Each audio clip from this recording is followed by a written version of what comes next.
Hello, I am Percy Bysshe Shelley. I'm John Polidori. Lord Byron here. I'm Mary Shelley, and today I am participating in what I'm told is one of Ada Lovelace's experiments with predictive text, as I understand it, part of that analytical engine that I hear she's working on, and something called Google, where I guess you ask the engine questions and then it answers them for you, but I will be answering those for you today. Who is John Polidori? Well, he's me. I'm a pretty renowned writer. You may have heard of my novel, Vampire, with a Y. Everything's cooler with a Y in it. I may not be as esteemed as my colleagues, Mary and Percy Shelley and Lord Byron, but I do all right.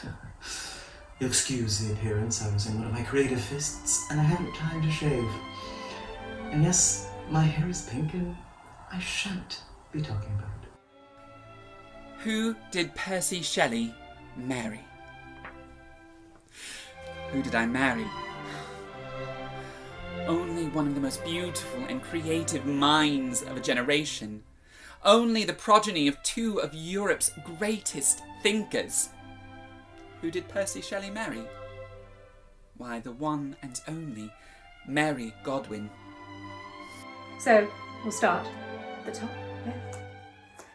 So, who was Mary Shelley married to, and why was he famous? Oh, I like that question. So, my husband was Percy Bysshe Shelley, and the reason that that genius poet is famous is most simply because of me. He actually wasn't terribly well renowned while he was alive, but after he died in 1822, I dedicated the rest of my career, in addition to my own writing, into garnering him fame through publication. So if anyone ever asks you why he is famous, the answer is because of me. Next question. I'm sorry, what? Does no other questions? Let's see, what's our next query? Did Lord Byron serve in Parliament?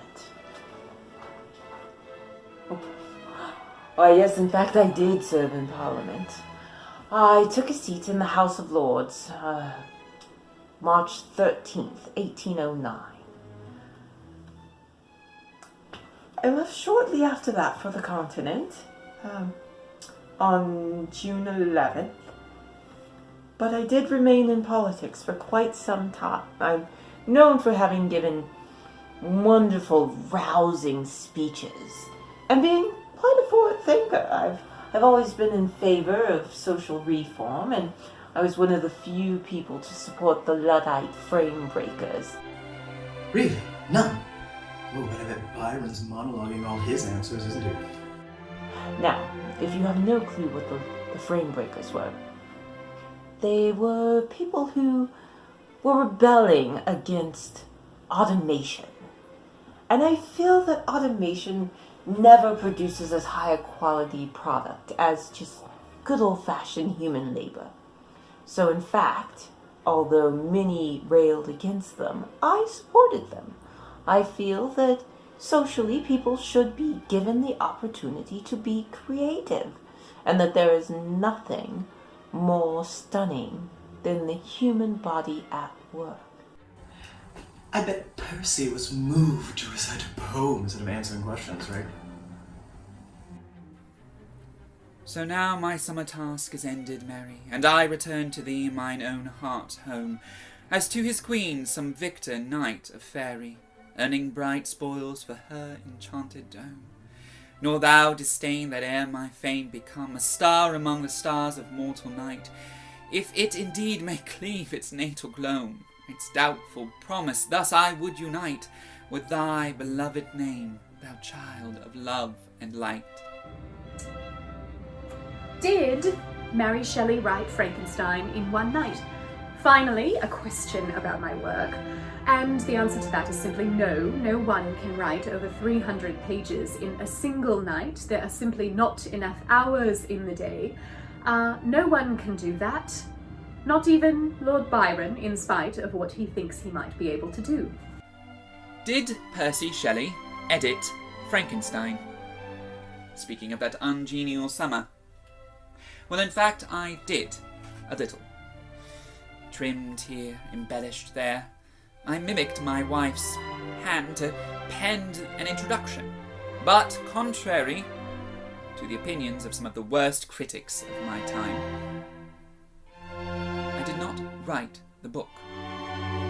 It was entirely the invention of my dear Mary. Did Mary Shelley write The Bride of Frankenstein? No, I did not.